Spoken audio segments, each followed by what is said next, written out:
Il était une fois une vieille femme, coureuse des bois, cueilleuse folle, et sans doute, pour ceux qui prennent ombrage des comportements marginaux, un peu sorcière.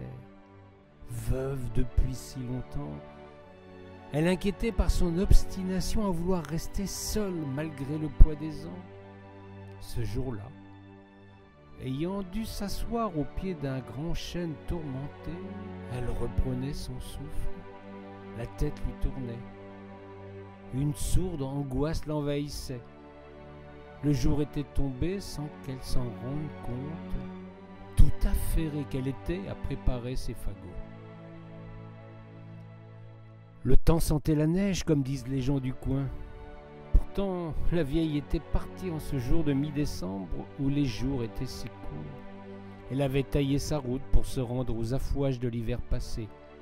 Des arbres avaient été abattus, les parcelles éclaircies. Il était aisé d'y faire des fagots sans la crainte de s'accrocher aux ronces, aux épines noires et aux églantiers. Elle allait son chemin. La forêt avait toujours été son terrain de jeu. Au printemps, elle y glanait les mousserons et les pieds de mouton, y ramassait quelques brins de muguet pour égayer sa demeure.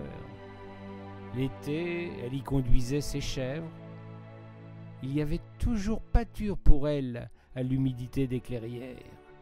Puis, au déclin de la saison, elle y trouvait trompette de la mort, chanterelles, mûres et noisettes. La forêt l'avait toujours servie. L'hiver, cette année-là, était plus rude. Pourtant, elle se souvenait avec nostalgie qu'elle y portait souvent le casse-croûte du père, autrefois qui était bûcheron. Eugène, puisque tel était son nom, partait avec ses fils abattre et fendre le bois. Elle, toute jeunette alors, allait à leur rencontre avec son petit panier duquel dépassaient quelques bouteilles de vin rouge. Ah, c'était il y a si longtemps. Ce jour-là, elle entra dans le bois, insouciante et joyeuse. Le poids des ans ne semblait pas avoir prise sur elle, pas plus que ce ciel gris, lourd de menaces et de nuages. La forêt était anormalement silencieuse, comme si les animaux étaient dans l'attente de la neige ou d'un mystère plus profond encore. La vieille ne devait pas tarder. Il lui fallait ramasser le bois mort dont elle avait besoin. Elle était tout affairée à son modeste ouvrage. Son foyer était gourmand, l'âtre, insatiable par ce froid pénétrant. Il ne fallait pas s'endormir à l'ouvrage. Elle déposa sa récolte en quelques tas soigneusement rangés, puis s'en retourna, chargée de ce qu'elle pouvait prendre. Dans sa quête forestière, elle avait tourné en rond, pensant que le chemin n'était pas très loin de là. Il lui fallait retrouver la lisière pour s'en retourner chez elle. Elle avancera tout droit devant elle pendant une centaine de mètres, puis obliqua vers la droite, car il lui semblait distinguer une clarté dans les branches. Mais elle n'était pas sûre. Tout à coup, elle eut comme un doute, un pressentiment. Pour la première fois de sa longue existence, elle s'était perdue dans sa chère forêt. C'est le gars Lucien, dit Morvandiau, un solide gaillard de 20 ans, bûcheron de son état, qui la retrouvera au petit jour.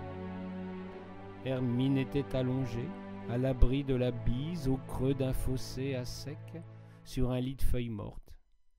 Elle reposait là, au pied d'un grand chêne, son arbre préféré.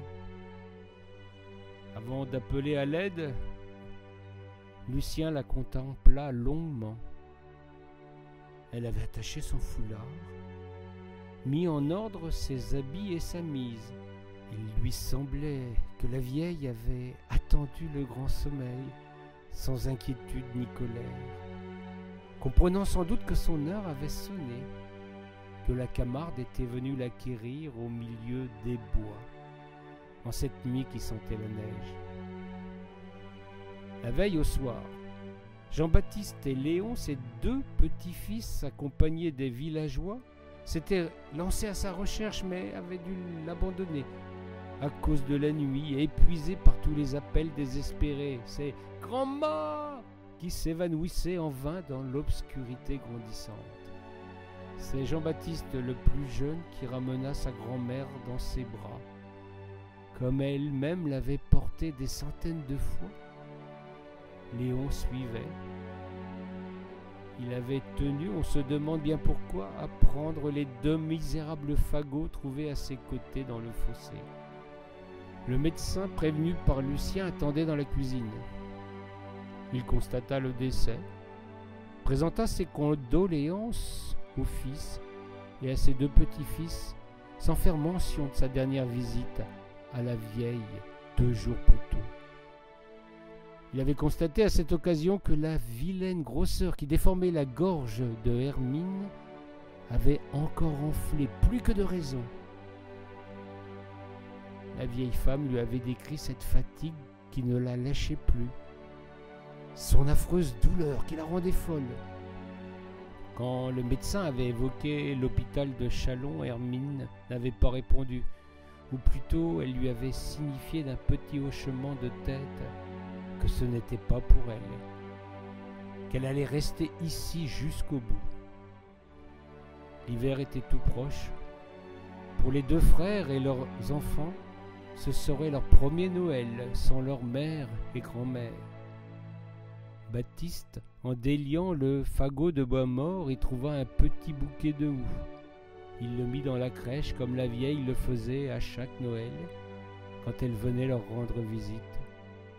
Il pleura longuement, attendri par ce dernier et silencieux message d'amour d'une Hermine qui n'avait jamais su leur montrer combien elle les aimait.